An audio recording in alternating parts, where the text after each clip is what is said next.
Grace and peace be with you. Hi, my name is Mark. I'm the pastor at Sycamore Creek in Potterville. I have a brief thought for you today. It's from James 3, verse 13 through 18. And as I continue to read through James, I'm in my devotions, I'm sharing brief thoughts with you. James 3, verse 13 starts with wisdom and are you wise? And I couldn't help but think of Proverbs. I can see the connection, right, between Proverbs and James. And James asks us, who is wise? And then James answers by saying, show it with your good life, by your deeds, done with humility that comes from wisdom. Humility that comes from wisdom.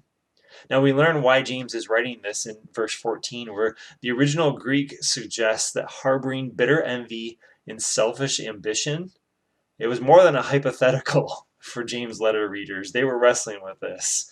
You see, worldly wisdom creates strife, whereas God's wisdom creates unity. It's easy to claim to be wise, but James says, show me your wisdom by your way of life, by your way of living. And that way of living, that way of wisdom is described in verse 17 as pure and peace-loving and considerate and submissive and full of mercy and good fruit and impartial and sincere. Now that is wisdom put into action.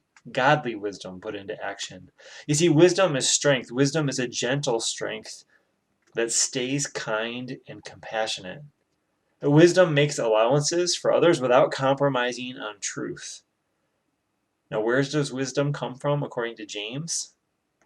Not surprisingly, just like Proverbs, it says it comes from God. Now, we seek God's wisdom and we live from that wisdom, and in turn, we'll find God's peace and God's unity. May we do that together. God's grace and peace be with you.